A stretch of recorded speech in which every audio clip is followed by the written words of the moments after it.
Hello and welcome. Today I will walk through a demonstration video which illustrates the simulation of a plant's mineral processing. The software used for this is called OMEdit. It's an open source graphical user interface which allows to develop a vast amount of dynamic models. On the left hand side we can see the current libraries which are loaded.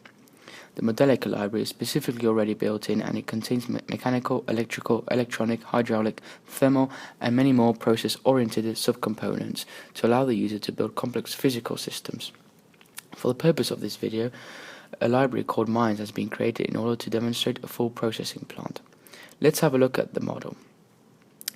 So as you can see, this model contains different blocks which are all connected through a series of connectors or links. I will explain the purpose of each block independently, but first let's go through the different processing stages of the mine.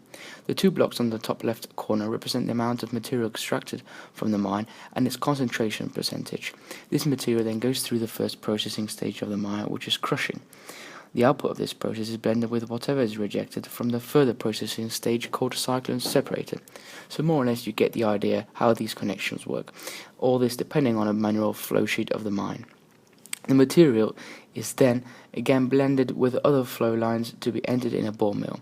After this process we have the beneficiation stages of the plant, where all the desired mineral is ready to be sold, and therefore economic data values can be plotted depending on the final product.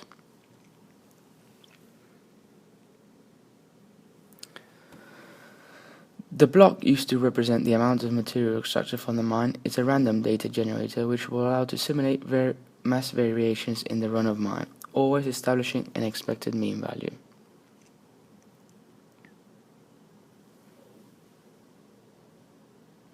For different processing stages we have created a generic process block which will request from the user certain parameters in order to perform accordingly to our expectations. These parameters are recovery percentage, for example cost of consumables, cost of power and the grade concentration.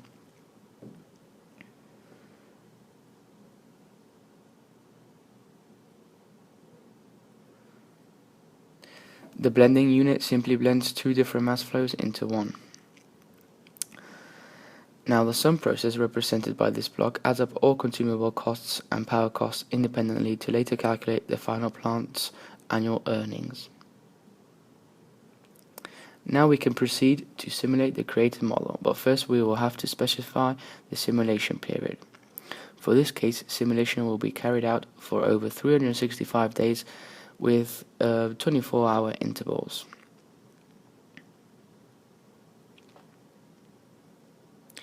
Once it's completed simulating, the plotting window is then open and all the data can be plotted as a graph.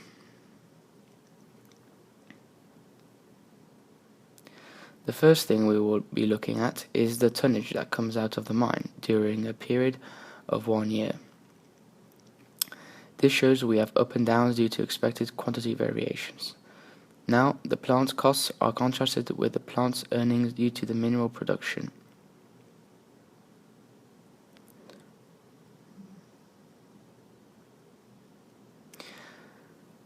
As we can see, there is a big margin between income and costs, which is a good thing, as this will translate to a constant daily positive income, which will all add up to a certain amount at the end of the year. This can actually be represented by placing a cumulative tank in our model.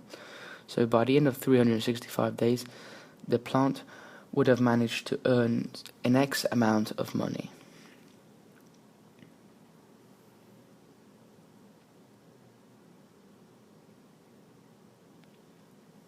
Okay, I hope this has briefly shown how a processing plant can be easily monitored from a validation point of view, and will show the user how small variations in the plant can actually lead to a massive production and economical changes. Thank you.